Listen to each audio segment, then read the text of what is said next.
Okay, we're here with Dr. Thomas Mather of the University of Rhode Island. He's actually a professor of public health entomology. Hi, Tom. How's it going? How's it going there, Mark? Good. So Tom is an authority on preventing Lyme disease, and he's quite sought after. I think you just finished a show with the Today Show, right? And we're going to put links to all of your information and resources below the video here. And you know, you're kind of an authority in this area. People call on you to present. I think you've made appearances on various TV shows and like the Today Show. And we've worked with Tom for many years now in various capacities. So we consider him one of the experts that we consult with about insect shield and how we can do a better job helping people to avoid tick bites, what to do with a tick bite, and tick bite, just awareness of Lyme and those kinds of things. So I thought, Tom, today we could just take a few minutes and talk about some of the resources that you offer. TickEncounter is a website, TickEncounter.org. And then you've got something called Tick Spotters, which is for people that actually find a tick on themselves and remove it, and they can send the tick in for to be evaluated, which is really a nice service. That's a free service. And then you've got something that you're working on right now, which is called Be Ready for Ticks. So I think that's going to be great. Maybe one of the things we really want to focus on. So how does that sound, Tom, to just kind of get into that stuff? Great. Thanks for the opportunity to share. Yeah. So the TickEncounter website, and that's supported by the University of Rhode Island. Is that right? And that's been around for a while. We've had TickEncounter. We launched it in 2006. One of the ideas was sort of, there's Bill Nye, the science guy, and so we need the same kind of thing to try and make tick science a little bit more approachable for people and everything. And so we kind of thought through what people offer on their websites. And one of the things that we really strive for, we realize that people use the term ticks rather generically. And for instance, every year in the springtime, I get calls for interviews, and people always start this way. How are the ticks going to be this year? Well, most people, I think, say bad, but that's not always the case. It depends on which kind of tick and where you are. And so it really is important. So now I back the reporters up usually and say, well, we need to break this down just a little bit. So which tick do you want to know? How bad is it going to be? And where are you going to be reporting to? Because it may or may not be a concern there. And so that sort of surprises people. And I think that's the kind of thing, being both temporally and geographically relevant to people. So one of my blogs on TickEncounter is, early on in my career, I'd go out and I'd be doing some tick literacy work with them and everything. And they'd just be kind of like shaking their heads. Doc, just tell me what I need to know when I need to know it. That's all I want. And I think that's probably true for most people. They just want to be told when they need to do something and what it is specifically. They don't want some kind of hidden meaning message. If it is wear tick repellent clothes, don't just say that, because I got some tick repellent here. It says tick repellent. I'm going to spray it on my clothes. No, let's be specific. What works? Permethrin treated clothing works, right? And other sprays on your clothing don't necessarily work. Yeah. And let's be specific. And I think that's really the essence of what we try to do with TickEncounter, sort of call it like we see it from our experience of being tick scientists. Yeah. I think that's what the general public is really looking for. They want someone that they can trust, that has these experiences that they can bring to bear. And then how do we try to engage them? So we tell them what they need to know when they need to know it. Right. Yeah, and you've just revamped your website, I think, and it's doing a really great job of helping people to do that. So everything is kind of clearly delineated, and if somebody gets there, we totally understand that point. Like, I think you were talking about the fact that, you know, if somebody arrives at a trail, like you've said, and you have a sign that says wear light colored clothing, or even, tick repellent clothing, that is not helpful at that point. So you've been thinking about that too. Before we get into that, let's talk about the Tick Spotters service a little bit. So that's also something that you've been doing quite a while. Right. So What's entailed there? we launched Tick Spotters. It had kind of a funny beginning. We were thinking about dogs as being tick spotters. We thought, oh, people like looking at pictures of other people's dogs. So we'll just have a page of people's dog pictures. You can send in a picture of your dog, your tick spotter, because you're finding ticks on dogs and they're finding ticks for you to find, right? And so we had, for a very short period of time, a whole page full of dog pictures, and people would send us their dog picture. We were impressed by how many pictures, how many websites had pictures of dogs. People like to look at other people's dogs. I don't know. And so, but then we didn't pay much attention to it, but we put up a form so that people could put pictures of their ticks. And we actually didn't pay much attention to it. Then one day, one of our people were, we get a kind of a lot of traffic coming in on that. And I'm like, well, how much traffic? And they said, well, like 2,000 submissions. And I'm like, and we haven't done anything about that. So it was just you send it to us, we're not giving you anything back. So we rethought through the process a little bit and found that, in its current form, and was launched about 2014, where it's really a crowdsourced tick survey that also is a portal to a tick expert.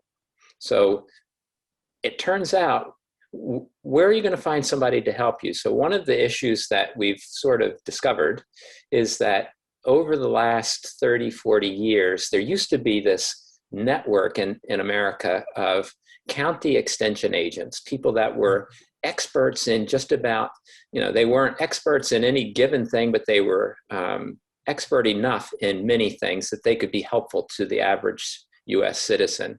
But unfortunately, that system has eroded away over time just due to lack of funding and whatever. And so now there are some states that have still fairly active networks of outreach and cooperative extension, but many states, it's gone by the wayside.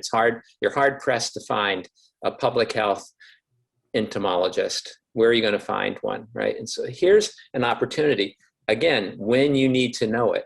When you found a tick on yourself or your 7-year-old, you want a tick expert. And so how are you going to do that? And that's what Tick Spotters does. Not only does it, when we first started it, we actually thought, oh, this will be a passive surveillance for tick activity. But the more I've done it, the more I realize that what people really appreciate about it is getting back information of how anxious should they be about that tick that was on them, what's their next best action to take, and what can they do to, they may not be asking for this, but everyone seems to appreciate, thank you for telling me what I can do to help keep getting another tick. Yeah. And so it really opens up this portal to a tick expert kind of an approach. So they're getting a tailored message back. And within 24 hours, for the last 3 years, we've tried very hard to be responsive in less than 24 hours, because we learned that if we take 2 days to get back to them, nothing happened, they're still fine, they're on to something else. They even forgot they had gotten a tick bite, right? Sometimes. But if you're back to them right away, there's no better engagement opportunity for building someone's tick literacy than in the heat of the moment when they are in anxiety mode Yeah. So there's a lot of teachable things. And one of the most important things, so we have on TickEncounter, we have 5 core tick smart actions. We can get into that if we have time, but one of them is everyone should know what types of ticks occur in the area that they live or visit, and what time of year they're active, and what germs they might carry. And you might say, well, of course they all carry germs, but that's not true. Different types of ticks carry different types of germs. And for instance, everyone's concerned about Lyme disease. Well, it turns out that black-legged ticks, or Western black-legged ticks on your coast,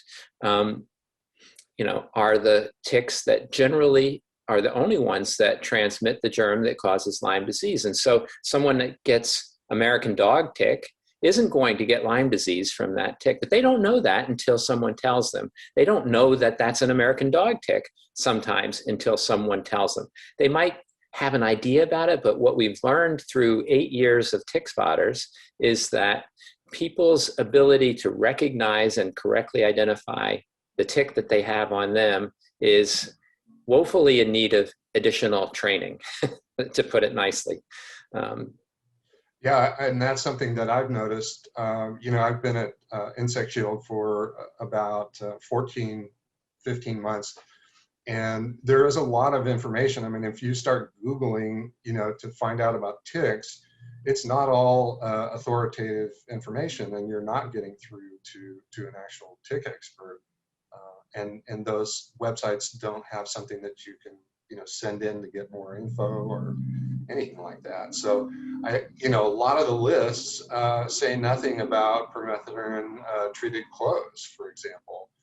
And that's just kind of very surprising to me. It's like tuck your pants into your socks. It's like, well, how about tucking, permethrin treated pants into permethrin treated socks? Wouldn't that do a lot better job?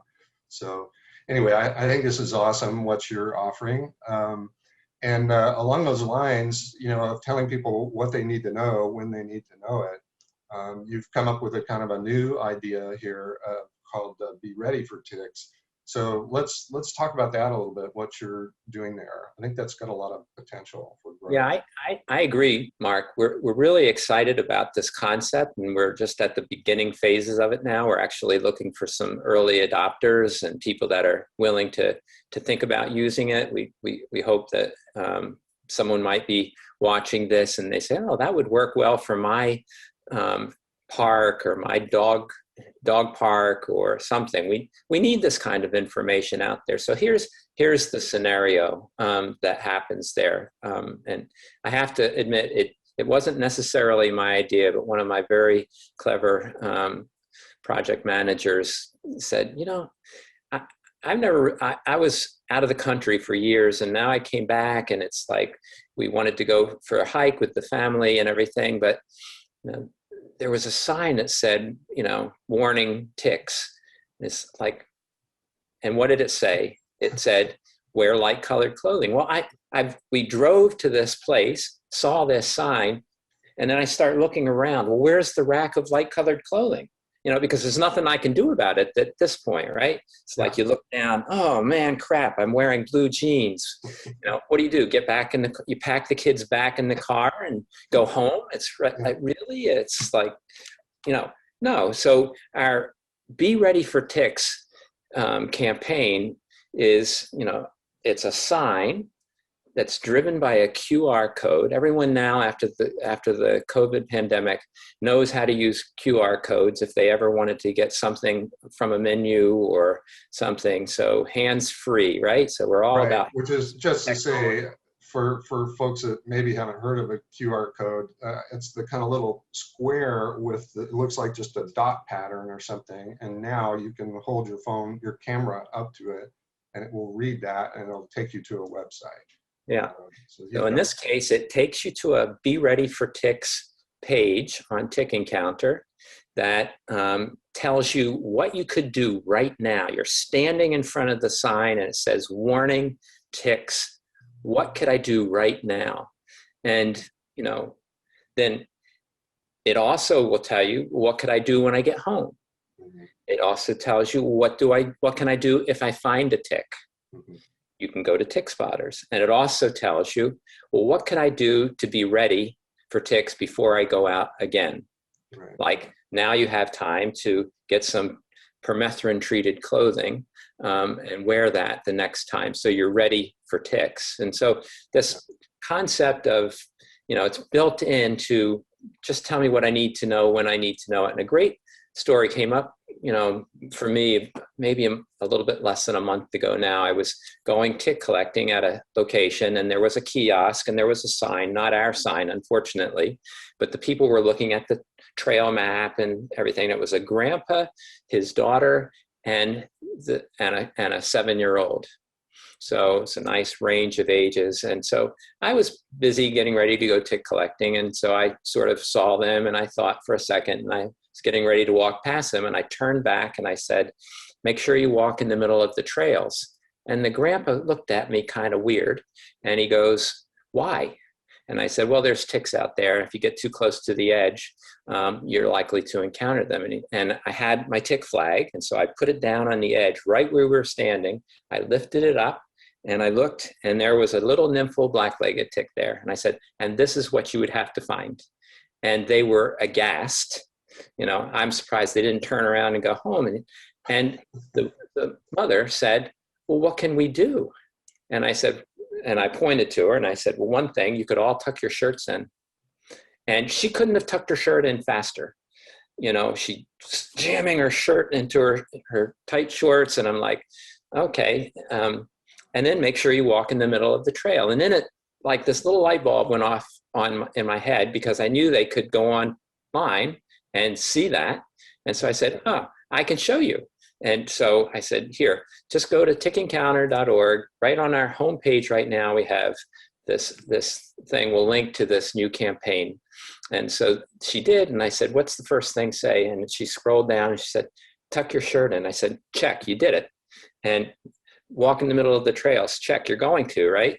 And so then that got them all engaged with this, how small the tick was and what other types of ticks they might encounter there and everything. And I'm like, so, and then she said, after seeing the little poppy seed size tick that I had collected, she said, well, I found something a little bit bigger than that on my son just yesterday. And so she had a picture of it on her phone. So she opened the picture, and it was a 3-day engorged black-legged tick nymph. So the kid already was bitten by a potentially risky tick. That tick from our area, 1 in 4 is carrying some kind of germ, especially the Lyme disease germ. The longer it was attached, the more likely it will be to have transmitted its germs. So if that had been an infected tick, that kid had probably been infected. She didn't know. She didn't know, right? And it's like, that's the kind of thing that she could have used tick spotters. She would have gotten that information back. Well, she had the tick guy there to tell her. And so now all of a sudden she was more aware of what she needed to think about. Now they went on their hike. They didn't have any light colored clothes on, which was good, but they felt far more confident that they knew what to do because they had this Be Ready for Ticks resource. Yeah, that makes a lot of sense. And just getting the immediacy of what you can do at that time, I think is really great. And then to follow up. So I think we've really given a good sort of overview. And what are you going to do about getting that sign out and into the public? I mean, I think that Insect Shield, plans to be a support in that effort. We talked about that a little bit. So, there are companies out there. I think you've talked to some others that would like to support your efforts. What other thoughts do you have about getting people involved, and how could we help with that? So what we're trying to do now is just connect with other people's networks. Everyone, let's just imagine everyone out there that's hearing this probably has some group that they either know or affiliated with that attracts the general public to an outdoor setting. So whether it's a campground or a favorite trail at a local town park or something like that, if it's potentially tick habitat, doesn't have to be black-legged tick habitat, it could be any tick habitat, because protection is what we're talking about, and getting people engaged in the tick literacy and thinking about ticks. So, hey, make a suggestion to your local officials or whoever manages that dog park. I mean, just think about the 50 people a day that come and bring their dog to the dog park that don't necessarily have any information that's relevant to them right now. Yeah. And now they have this sign at the gate at the dog park. Oh, I need to be ready for ticks because I may find one when I get home and start looking at my dog. There could be one that'll walk right off of that dog and onto me. And then what am I going to do with that? I could send that picture into tick spotters and they'll tell me what kind of tick it is and what it's likely to infect me with if it were to bite me, or at least maybe give me some guidance as to, oh, maybe I should look into getting some insect shield clothing before I go there the next time or something like that, right? So very specific information for helping people be ready for ticks. Yes, excellent. Because something that we probably want to stress here is that, you know, Lyme disease is not a fun thing. I mean, some people have this prolonged infection, and that can have some really serious consequences. And just preventing ticks in the first place is a lot easier, a lot less expensive, a lot less of a stressor than, you know, once you find a tick, what to do. So I think we really want to emphasize that. But if you do find a tick, if you're going out in the woods, we hope you see one of Dr. Tom Mather's signs out there to be ready for ticks, and look for that. Try to support this effort in any way that you can, and we're going to do that too at Insect Shield. So, Tom, I thank you very much for your time today. Well, thanks, sir. Thanks for talking with me, Mark. And best of luck to you, and stay cool out there. Yeah, thanks so much.